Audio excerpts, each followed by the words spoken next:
On parle un tout petit peu de budget quand même, puisqu'aujourd'hui c'est le vote du PLF par le Sénat, c'est important. En fin de semaine, jeudi, arrive la commission mixte paritaire. Est-ce qu'un compromis est possible ? La commission mixte paritaire est à majorité de droite, du bloc central et de droite, effectivement. Probablement, il sortira de la commission mixte paritaire un projet de budget qui n'est pas votable par l'Assemblée nationale dans l'État. Donc, le PS, par exemple, ne retrouvera pas ce qu'il demande sur la taxation des entreprises, sur... quelque chose. On ne peut pas trouver un mi-chemin dans la CMP, les négociations, est-ce que c'est pas l'endroit où les négociations de coulisses pourront se faire ? Ça sera compliqué. Bon, si le Premier ministre ne veut vraiment pas utiliser le 49.3, comme il l'a répété maintes fois, la seule solution, ça sera de reconduire le budget de l'année dernière, donc la loi spéciale. Ce qui est catastrophique, en particulier pour le budget de la défense.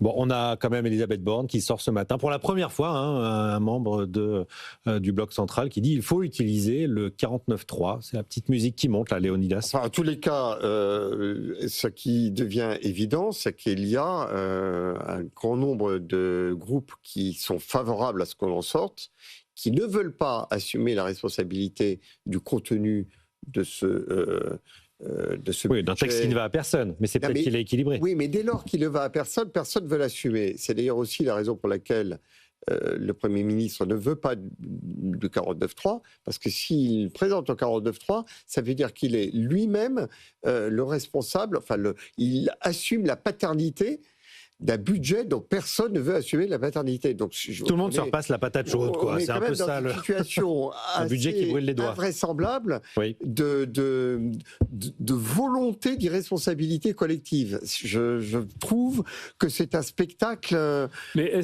très, très déroutant. Mis à part le sujet le mot de la fin. Qui est très important, mais est-ce que reconduire le budget de 2025 est une si mauvaise nouvelle que ça ? Moi, j'ai lu différents sujets entre est-ce que ça sera vraiment stricto sensu, en clair, il y aura un gel du barème de l'IRPP, par exemple, ou des choses comme ça, oui. Ou est-ce qu'il y a une partie des votes qui ont été faits qui sera dedans ? Non, c'est vraiment Non, c'est le budget de l'année dernière. Bon, donc, il y a beaucoup... Moi, j'ai entendu une fois en disant, c'est pas une bonne nouvelle, bien sûr, mais c'est pas non plus une mauvaise si mauvaise que ça. Ça pose un problème sur les armées, par exemple, Les Espagnols s'en tirent bien, mais les Espagnols ne font pas d'efforts sur le militaire.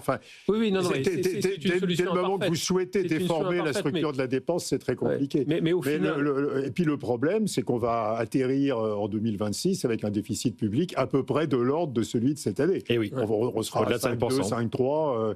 Et le sujet le plus dramatique, c'est une calamité collective. Et là, ça n'aura aucune conséquence financière, parce que tout le monde, dans le monde des investisseurs, personne ne croit que l'État français fera faillite. Et personne ne croit que la BCE laissera l'État français faire faillite. Donc sans conséquence. Donc personne n'attaque l'État français. Donc en réalité, on pourrait avoir 5% de déficit public jusqu'à la fin des temps, il ne se passerait rien. Alors pourquoi on s'embête ? Mais c'est inacceptable par les autres pays. Les autres pays ont fait leur réforme et leur restructuration budgétaire, et pourquoi la France serait dispensée de ça ? Et ça réduit la puissance de la parole française. Oui. Au-delà de l'aspect purement économique. Et d'ailleurs, quand on voit la manière dont la Grèce est rétablie et le fait qu'elle prenne la tête de l'Eurogroupe, quelle revanche. Ça montre à quel point un pays peut gagner en autorité en mettant de l'ordre dans ses comptes.